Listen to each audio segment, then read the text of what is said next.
No one in the market wanted the veiled Apache woman. Cowboy did, when her veil fell. He was stunned.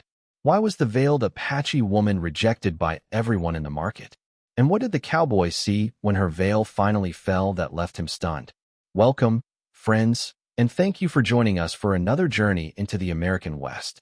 If you enjoy powerful stories of courage, dignity, unexpected choices, and human connection, subscribe to the channel and turn on notifications so you never miss a new story. Thank you for spending your time with us and for continuing to support the channel. Before we begin, tell us in the comments, would you have treated the veiled woman differently from everyone else in that market? Now settle in, follow the trail, and let us return to where it all began. By sundown, every soul in Red Creek would remember the woman nobody wanted, and the cowboy who was foolish enough to choose her. The market had gone quiet beneath the hard September sun, though not the peaceful kind of quiet that settled over open country after rain. This silence had teeth. Dust drifted between wagon wheels and boot heels while horses shifted beneath worn saddles, leather creaking softly in the heat. At the far end of the trading square stood a woman no one would approach. She was Apache.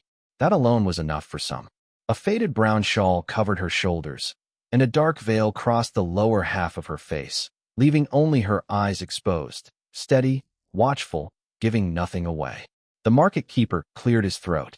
She needs work and a roof until morning. That is all. Nobody answered. A rancher near the livestock pens shook his head. Another man laughed beneath his breath. Cannot even see her face. A few others joined him. The woman did not move. Her name was Naelli, though nobody there had bothered to ask. She stood with one small canvas bundle at her feet and her hands folded calmly before her. No pleading, no lowered head. Whatever Red Creek thought of her, she refused to help them think less. The market keeper tried again. Someone must need another pair of hands. Cooking, horses, laundry, anything. A woman near the mercantile whispered something to her husband and pulled him away. Another rancher studied Naelli for a moment, then looked toward the veil and shook his head. Too much mystery for my place. Naelli heard him. Her eyes did not change. She had learned long ago that people often feared what they could not immediately name, measure, or place beneath themselves. She had also learned that answering every insult only gave it another breath. So she waited. The sun pressed down. Somewhere near the blacksmith shop, a hammer struck iron. Once, twice, then stopped. A silver coin landed in the dirt near Naelli's boots. A man beside the feed wagon smiled as though he had done something generous. There, buy yourself supper. Naelli looked down at the coin. For one long second, everyone expected her to bend for it. She did not.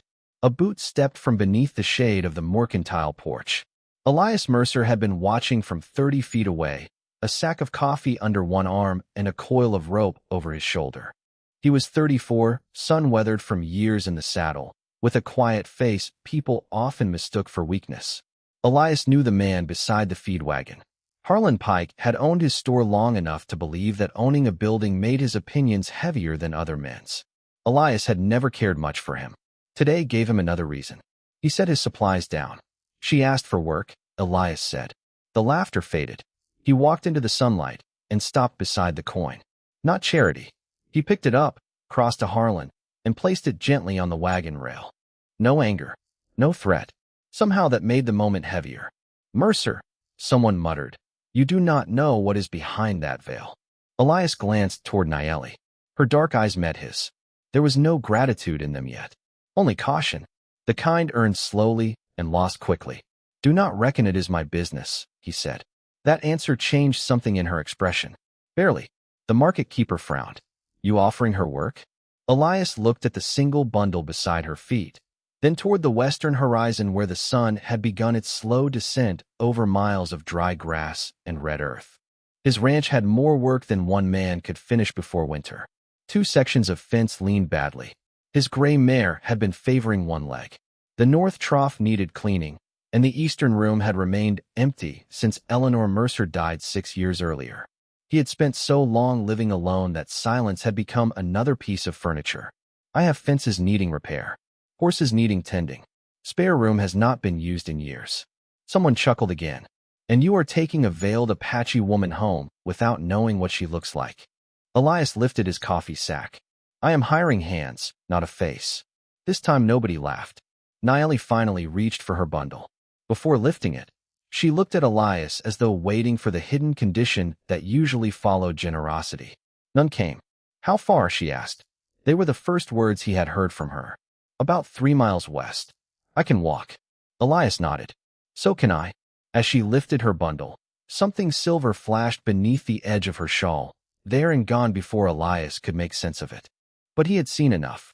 His hand tightened around the rope. 16 years earlier, his mother had kept something with that same silver pattern locked inside a cedar box. He remembered tracing the strange engraving with one finger as a boy and Eleanor quickly wrapping it in yellowed cloth. When he had asked where it came from, she had stared toward the western hills and said only that some promises took longer than expected to keep. Elias had not thought about those words in years. Now an Apache woman with guarded eyes stood beneath the Red Creek sun, carrying the same pattern against her heart. He picked up his supplies and started toward the road. Naelli followed several paces behind. Neither of them looked back at the market. And when that veil finally fell, Elias Mercer would discover that the woman Red Creek had refused to see had been connected to his family long before either of them walked into that square. Elias Mercer left Red Creek with Naelli walking beside his bay mare, though he offered her the saddle twice before understanding that a third offer would sound less like kindness and more like insistence. She preferred the ground beneath her own boots. So Elias walked too, leading the horse by the reins while the market disappeared behind them beneath a pale cloud of dust. For nearly 3 miles, neither spoke. The country opened wide around them, dry grass bending beneath a western wind, fence posts leaning like tired men along the road. Naelli carried her canvas bundle without complaint. Elias carried his supplies and pretended not to notice how often she looked behind them. By the time his ranch appeared beyond a stand of cottonwoods, the sun had turned the windows copper. It was not much of a place. A weathered house, a barn needing fresh boards, 40 acres of stubborn land, and another 100 leased for grazing. Elias stopped at the porch and pointed toward a small room at the eastern end of the house. That was my mother's room. Naelli looked at him sharply. She passed 6 years ago. He opened the door, but remained outside. The room held a narrow bed, a washstand, and curtains faded almost white by the sun. You can lock it from inside. That seemed to matter more than anything else he had said. Naelli stepped across the threshold, then turned. You do not want to know? Elias understood without asking what she meant. His eyes moved briefly toward the veil. If you wanted me to know, I figure you would have told me. Her gaze stayed on him for several seconds. Most men ask. Most men talk too much. Something almost like amusement touched her eyes, then disappeared. Elias left a pitcher of water beside the door and went to the barn. He did not see Naelli again until darkness settled over the ranch. By then, supper was waiting on the kitchen table: beans, salt pork, biscuits, and coffee. Elias ate outside beneath the porch lamp. He left her plate covered near the stove. No invitation. No expectation. Later, when the house had gone silent, Naelli opened her door. The plate was still warm. Through the window, she could see Elias crossing toward the barn with a blanket over one shoulder. His own bedroom stood empty. She stared after him, confused. The spare room was hers, yet he had chosen to sleep 50 yards away. She ate slowly. Before dawn, Elias woke to the sound of a horse stamping inside the barn.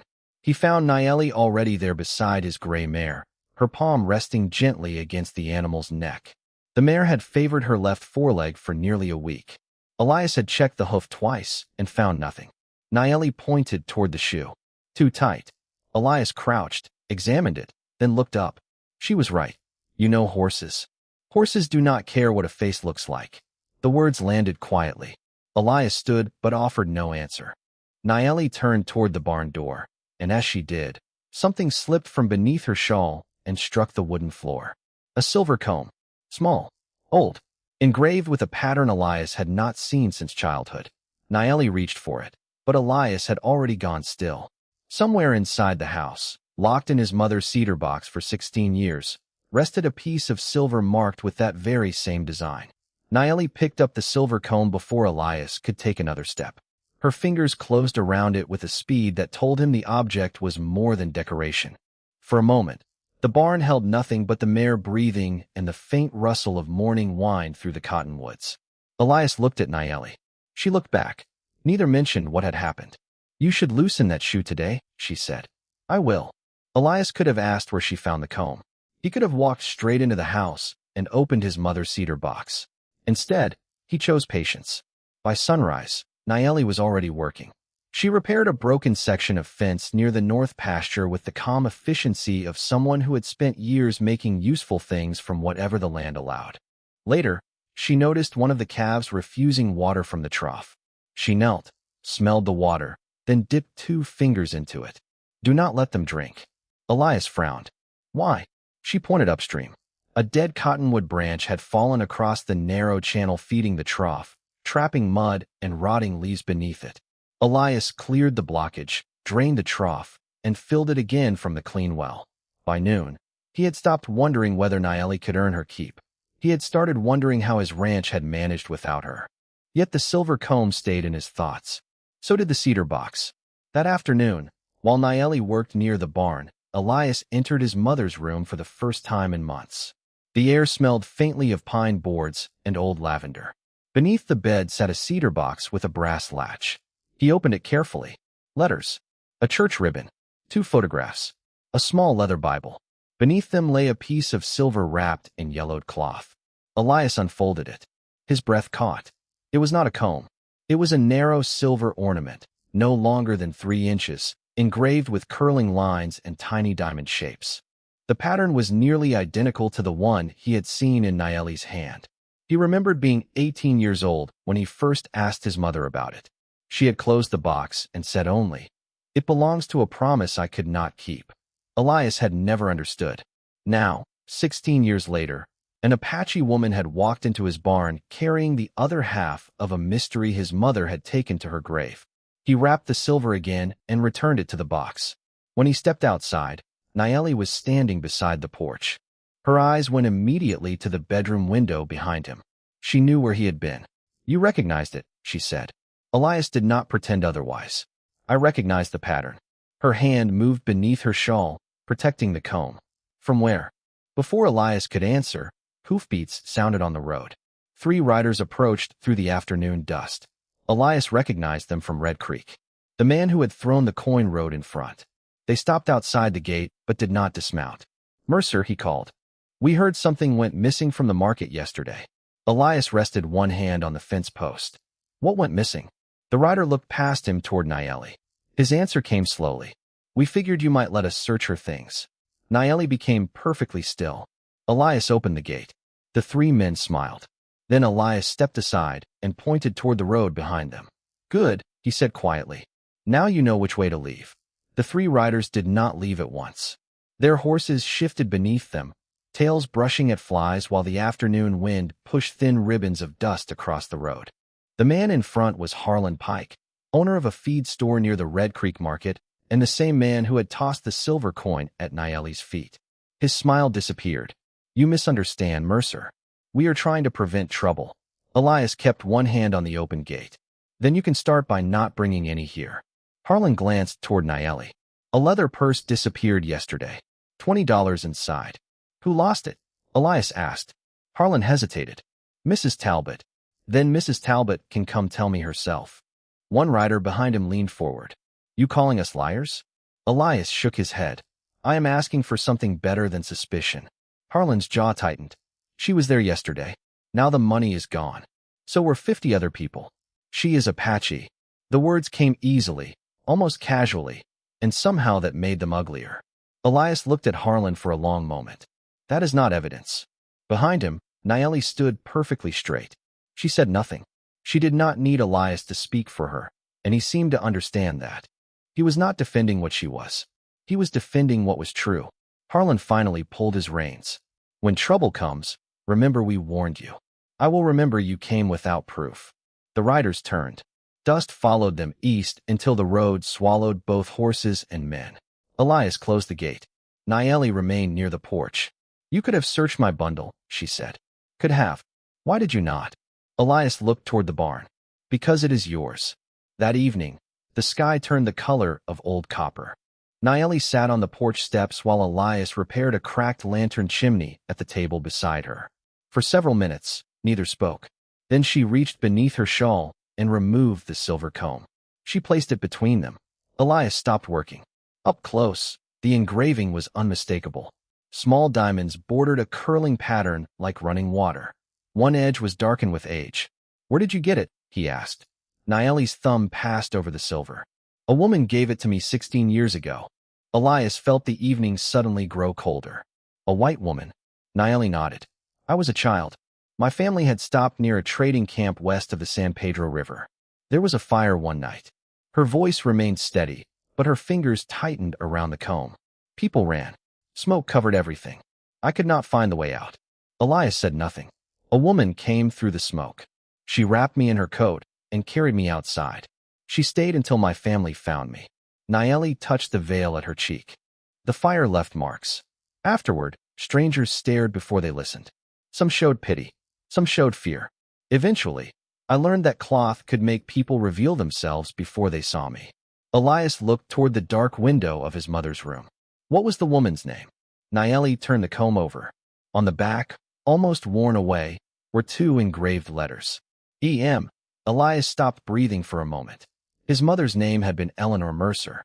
Elias stared at the two letters until the lantern flame blurred behind them. Eleanor Mercer. His mother had written those initials on everything she meant to keep. Flower ledgers, saddle blankets, letters from his father, even the wooden spoon she refused to throw away after its handle cracked. But Elias remembered that silver too. He remembered Eleanor sitting beside the kitchen window 16 years earlier, one hand wrapped in white cloth, telling him she had been caught near a trading campfire on her journey home from Tucson. She had never mentioned a child. "My mother was Eleanor," he said. Naelli's eyes lifted to his. For the first time since Red Creek, her composure broke. Not much, just enough for Elias to see surprise move through it. "Eleanor Mercer?" "Yes." The evening wind stirred the edge of her veil. Naelli looked down at the comb again. "She never told me her family name." Elias rose and went inside. He returned carrying the cedar box. He set it on the porch table, opened the brass latch, and removed the yellowed cloth. When he unfolded it, the narrow silver ornament caught the lantern light. Naelli leaned closer. The same tiny diamonds. The same curling lines. Two pieces shaped by the same hand, or meant for the same purpose. Yet neither Elias nor Naelli understood how they belonged together. "She kept this until she died," Elias said. "She called it part of a promise." Naelli reached toward the silver, then stopped before touching it. "What promise?" "She never told me." A long silence followed. Somewhere beyond the barn, cattle moved through the dry grass. Naelli finally wrapped the comb again and returned it beneath her shawl. "Then perhaps some promises are meant to remain with the dead." Elias almost agreed. Almost. But before he could answer, a faint glow appeared beyond the eastern pasture. Lanterns. More than two. More than five. They moved along the road from Red Creek like fireflies traveling in a line. Naelli stood. Elias counted until he reached 14 and stopped. Riders and wagons. Townspeople. Harlan Pike was bringing company. Within minutes, the ranch yard filled with the sounds of harness leather, wagon wheels, and nervous horses. Nobody carried themselves like guests. Harlan dismounted near the gate. Beside him stood Mrs. Talbot, a gray-haired widow Elias recognized from the market. "Mrs. Talbot," Elias called. "Did you lose $20? The woman looked confused. $20? Harlan turned toward her too late. She frowned. "I lost a purse, yes, but there were $4 and a church key inside." Silence moved through the gathering. Elias looked at Harlan. "You told me 20. Harlan's face hardened. "That is beside the point. The purse is missing." Mrs. Talbot touched his sleeve. "Harlan, I found it this afternoon. It was under my flour sacks." Nobody spoke. The accusation should have ended there. It did not. A man near the wagon pointed toward Naelli. "Then what is she hiding?" His gaze settled on her veil. Why does a woman cover her face unless she has something to hide? Naelli did not retreat. Elias stepped beside her, not in front. "Her face belongs to her." Harlan moved closer, embarrassment turning his voice sharp. "Red Creek has a right to know who you brought among us." "No," Elias said quietly. "You have a desire to know. That is different." Then the wind rose hard across the yard. Naelli reached for her veil, but the knot had already loosened. The dark cloth lifted from her cheek, caught the lantern light, and slipped free. The veil crossed the lantern light once, then settled against the dust near the porch steps. Nobody moved. Naelli stood beneath the open sky with her face uncovered, and the silence around her became deeper than anything Elias had heard that evening. Along the left side of her face, from her temple toward her cheek, ran the pale, uneven marks of an old burn. Tom had softened them, but not erased them. The other side of her face was untouched, calm and striking beneath the amber lantern glow. Yet Elias barely noticed the contrast. His attention had fixed on something smaller. Near the edge of the old scar, just below her temple, was a narrow crescent-shaped mark. His mother had described it once. 16 years ago, Elias had been 18, sitting at this same kitchen table while Eleanor returned from Tucson with one hand bandaged and smoke still clinging to her coat. She had spoken in fragments about a frightened child, a crowded camp, and a crescent mark she remembered because it looked like a new moon. Elias had forgotten those words until this moment. "It was you," he whispered. Naelli looked at him, confused. Behind them, someone shifted uncomfortably. Harlan Pike seemed to search for something cruel to say, but even he found nothing. Naelli slowly bent and picked up the veil. She held it in both hands without putting it back on. "Now you know," she said. Elias stepped closer, stopping several feet away. "My mother remembered that mark." Naelli's eyes narrowed. "What?" "She told me about a child she found 16 years ago. She said there was a little crescent near her temple." Naelli touched the mark without thinking. Elias continued carefully. She wondered whether that child survived. The hardness in Naelli's expression weakened. "She remembered me? Until the end, I think." Mrs. Talbot lowered her eyes. Others followed. The curiosity that had brought them 5 miles from Red Creek suddenly looked small beneath the lanterns. Harlan cleared his throat. "Mercer, nobody meant any offense." Elias turned toward him. "You rode 5 miles after accusing her of stealing something that was never stolen." Harlan said nothing. Elias did not raise his voice. "You wanted proof she belonged here. You had proof yesterday. She needed work.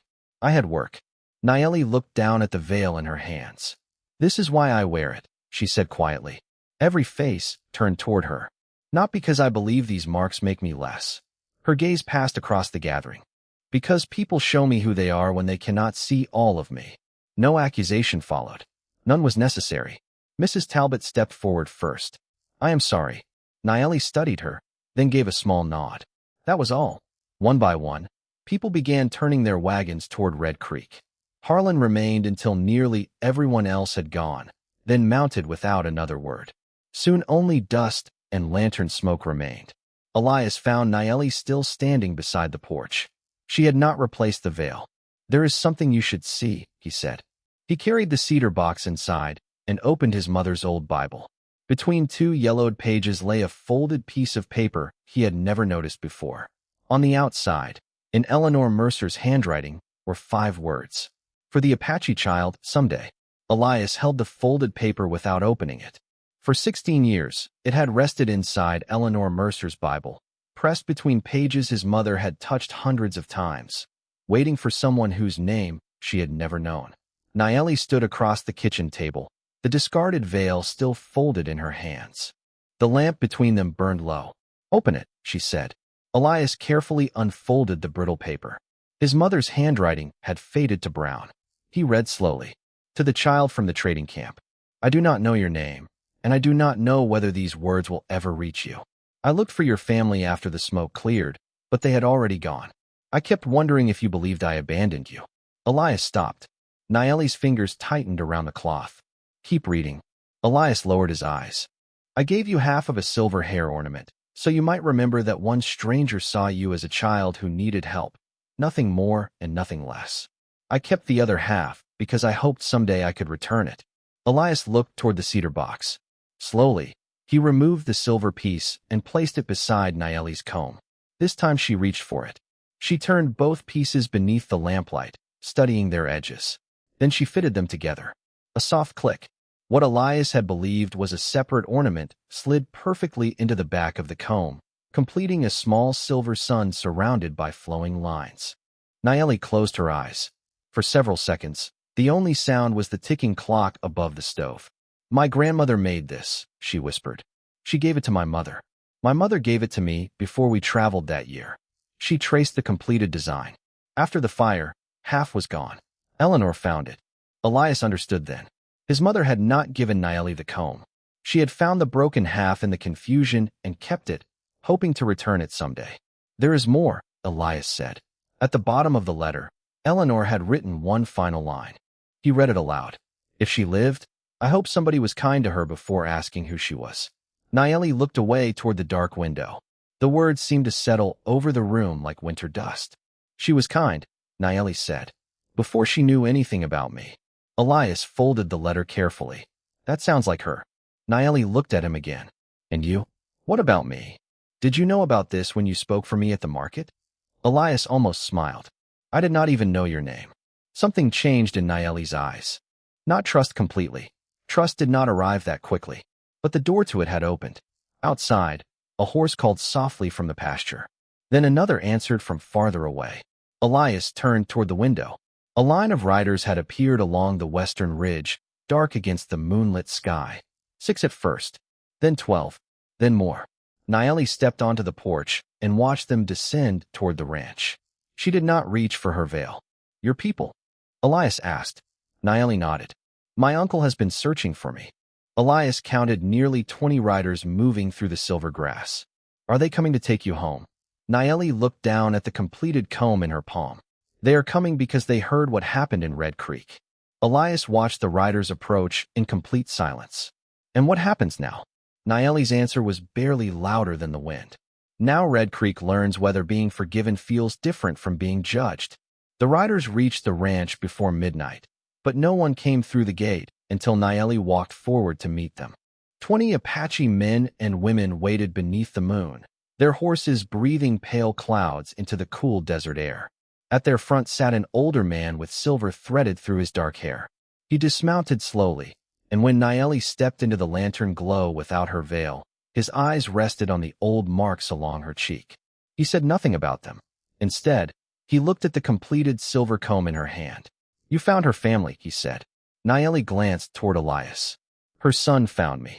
The older man was her uncle, Taza. He listened while Naelli told him about Red Creek, the market, the accusation, and Elias Mercer's letter. His expression remained calm. When she finished, he turned to Elias. "Your mother carried our child from smoke when strangers were running away." Elias nodded. "She wished she had found your family afterward." Taza looked toward the house. "Then tonight, her wish is finished." At sunrise, the riders started toward Red Creek. Elias expected Naelli to leave with them and continue west. Instead, she saddled the gray mare whose shoe she had repaired and rode beside him. They reached town shortly after 8 o'clock. Word had traveled ahead. Shopkeepers stood beneath awnings. Families watched from porches. The market that had been loud 2 mornings earlier was almost silent. 20 Apache riders entering Red Creek should have filled the town with fear. Yet they carried no anger into the square. They simply stopped. Harlan Pike stood outside his feed store, pale beneath his hat. Mrs. Talbot was near the mercantile. She stepped forward first. "Naelli." Naelli turned her horse toward her. Mrs. Talbot swallowed. "I should have spoken sooner." Naelli studied her, then nodded once. "You speak now." For words. Nothing more. Then Naelli saw Harlan. She dismounted. Elias watched her cross the same stretch of dirt where Harlan had thrown the coin at her feet. Harlan removed his hat. "I suppose you came for an apology." Naelli reached into the small pocket sewn inside her shawl. A silver coin appeared between her fingers. Elias recognized it immediately. At some point after everyone left the market that first day, Naelli must have picked it up. She held it toward Harlan. He stared at it. "I do not understand." Naelli took his hand, placed the coin in his palm, and gently closed his fingers around it. "Keep it." Harlan's face reddened. "Why?" Her answer came quietly. "So you remember what you thought I was worth." Nobody in the market moved. Naelli turned away before Harlan could answer. That was the whole judgment. No humiliation returned for humiliation. No crowd cheering. No punishment. Just one coin suddenly too heavy for a grown man to hold comfortably. Taza watched from horseback, then looked toward Elias. She could come home today. Elias understood what he meant. She should choose. Taza gave the smallest nod. By noon, the Apache riders were preparing to leave Red Creek. Naelli stood beside the gray mare with her canvas bundle tied behind the saddle. Elias noticed the veil folded beneath the strap. For the first time, He realized she was leaving it behind. Then Naelli mounted and turned west with her people, while Elias remained in the market square, unsure whether the quiet justice he had witnessed was also a goodbye. For the first mile, Elias told himself there was no reason to follow. Naelli had found her people. Eleanor's promise had finally reached the child it was meant for. Red Creek had been given a lesson without anyone raising a hand or a voice. That should have been enough. Yet Elias remained beside his horse at the edge of town, watching 20 riders grow smaller beneath the white afternoon sky. Then he noticed something tied beneath his saddle strap. A dark piece of cloth. Naelli's veil. She had left it there before mounting. Elias lifted it carefully. The fabric weighed almost nothing, but he understood what it had carried for years. It had hidden scars, yes, but that was never its true purpose. It had given Naelli a way to watch people decide what she was before they knew what she looked like. Now she had left it with him. Whether by accident or choice, Elias could not tell. Behind him, the market slowly returned to life. Wagon wheels creaked. A shop door opened. Someone called for flour. Harlan Pike still stood outside his feed store with the silver coin in his palm. Elias placed the veil across his saddle horn and started home alone. The 3-mile ride felt longer than it had 2 days earlier. The road was the same. The cottonwoods were the same. Even the September wind carried the same dry smell of grass and horse leather. Yet the silence beside him had changed. He remembered Naelli refusing his saddle. Her first careful question at the ranch. The way she had known what was wrong with the gray mare before he did. Small memories. That was the trouble with small things. A man rarely noticed their weight until he had to carry their absence. By late afternoon, long shadows stretched across the Mercer ranch. The gray mare's stall stood empty. A repaired fence ran straight across the north pasture. Fresh water filled the trough Naelli had saved from contamination. Everywhere Elias looked, he found evidence that someone had been there and had left things better than she found them. Inside the house, Eleanor's letter rested beside the cedar box. Elias placed Naelli's veil on the kitchen table. He made coffee from habit, poured 1 cup, then stopped with the pot suspended above a second. For 2 mornings there had been another person in this house. 2 mornings, and already 1 cup looked wrong. He poured the second anyway. Sunset came slowly. The coffee cooled untouched. Elias carried both cups to the porch and sat beneath the fading light. He did not expect her to return. Expectation was simply another way of asking life for something it had never promised. Then hoofbeats sounded beyond the cottonwoods. Elias stood. 1 rider emerged from the evening dust. Naelli. Alone. She stopped at the gate and looked toward him for several quiet seconds before dismounting. Her canvas bundle remained tied behind the saddle. The restored silver comb rested in her uncovered hair. Elias walked to the fence. "Your uncle?" he asked. He continued west. "And you?" Naelli looked toward the house. "I rode with them for 6 miles. She paused. Then I realized I had not decided where home was. I had only decided where I came from. Elias said nothing. He had learned that silence gave Naelli room to finish what she meant. She noticed the 2 coffee cups on the porch rail. One corner of her mouth lifted almost imperceptibly. Then her eyes moved toward the dark cloth on the kitchen table, visible through the open doorway. "You kept it. Figured you might want it." Naelli walked inside, picked up the veil, and held it between her fingers. For years, that cloth had protected her from strangers who believed a face could tell them everything worth knowing. Now she folded it once and placed it inside the cedar box beside Eleanor's letter. "No," she said. "I do not need it here." Elias looked at her, then toward the eastern room. "Your room is still ready." Naelli's expression softened. Even now, Elias understood the question beneath the question. Now that he knew her face, now that he knew her scars, now that he knew her history and the strange thread connecting her life to his mother's, he leaned one shoulder against the doorway. "It was yours before I saw your face." Naelli looked at him for a long time. No grand declaration followed. No promise either of them was ready to make. She simply walked back to the horse, untied the canvas bundle, and carried it inside. At the eastern bedroom door, she stopped. Her fingers touched the old wooden frame Eleanor had once passed through every morning. "Your mother gave me a way out once," Naelli said quietly. Elias looked toward the cedar box. Maybe she just opened a door. Naelli considered that. Then she entered the room and left the door open. The next morning, Red Creek woke beneath another dusty sunrise. At the Mercer Ranch, 2 cups of coffee cooled on the porch rail, while Naelli worked beside the gray mare and Elias repaired the western fence. When he looked toward the barn, she was already watching him. Neither waved. Neither needed to. The restored silver comb caught the morning light in her black hair. The veil remained inside the cedar box. Wind moved softly through the grass, carrying the smell of coffee, dry earth, and horses across a ranch that no longer felt empty. And on certain quiet mornings afterward, Elias liked to think Eleanor's promise had finally become something larger than memory. A stranger had once chosen kindness before knowing a name. 16 years later, her son had done the same. The difference was that this time, the person who had been given a choice was finally free to choose where